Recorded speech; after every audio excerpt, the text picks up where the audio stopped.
My three favorite types of pizza are pan pizza, Neapolitan pizza, and cast iron pizza. I've only ever made pan pizza and cast iron pizza, and I like to think I do those pretty well. One day when I have a nice oven, we'll make a Neapolitan pizza. But for now, we're sticking with the other two options. And today we're making cast iron. Why is it so dark in here? Oh, this must be the part where I play that thing called, a montage?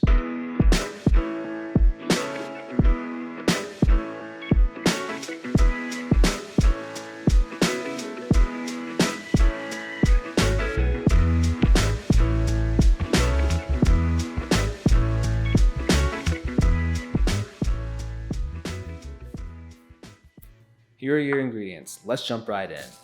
Alright. We're gonna start with 2 cups of bread flour and 1 cup of warm water in a bowl. Goodness, we're not Neanderthals, dude. Pour it in the measuring cup.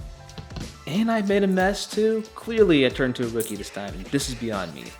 Okay, well, hold on 1 second, and then, hold on, reverse that. Man, we almost really screwed that one up. Okay, time for a redo. Add 1 cup of warm water to a medium-sized bowl.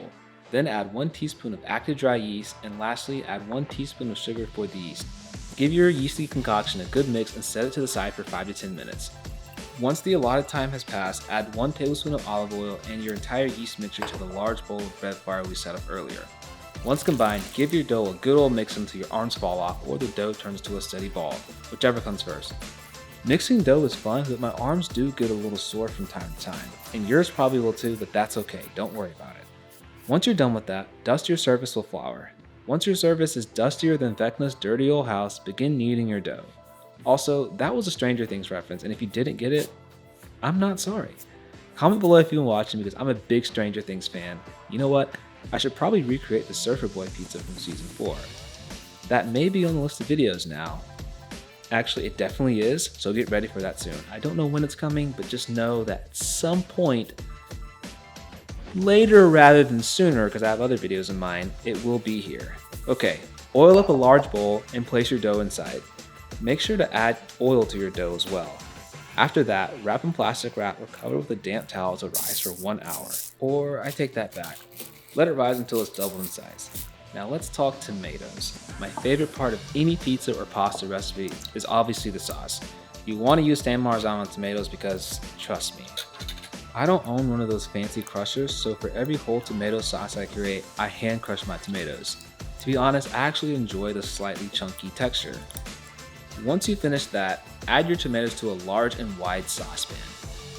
Add 2 to 3 anchovies. Now look, you might be thinking that's disgusting. It's not.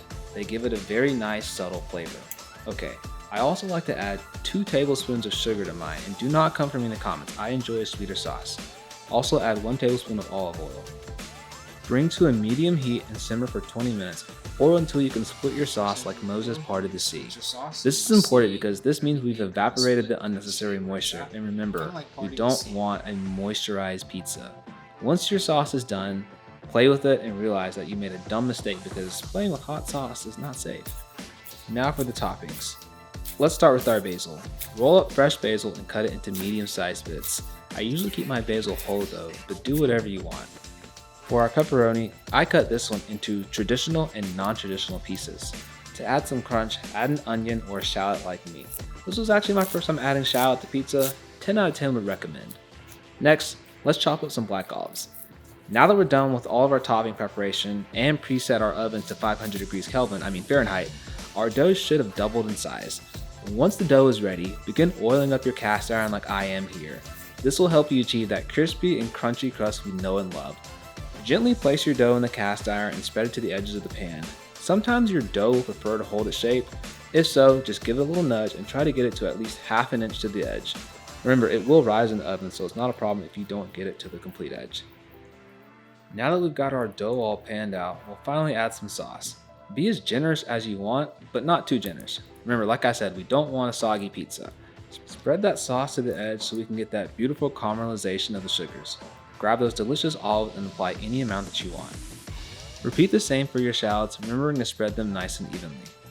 After you're done, grab your fresh low moisture mozzarella and cut up little circles of chunks to top.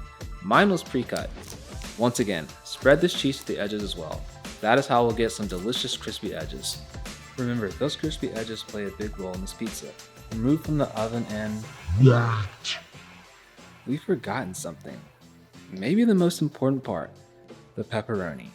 Okay, now I want you to open your oven and try tossing your pepperoni on the pizza, making sure that it actually hits the pizza and not the oven.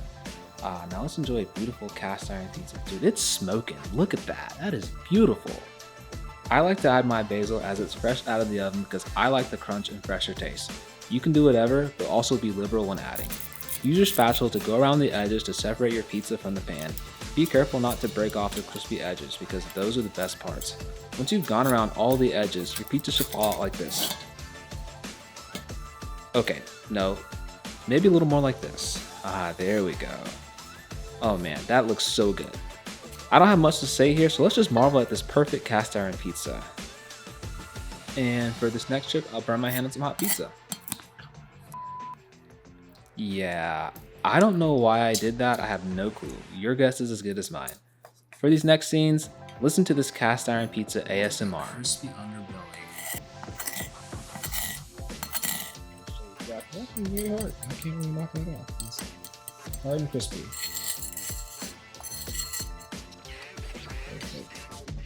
And there you have it, folks. A perfect cast iron pizza. If you have any questions, feel free to ask below, or if you want to berate me for my pizza making skills, you may do that too. As always, like and subscribe, and follow my other social media channels for more food related content. I'll see you next time.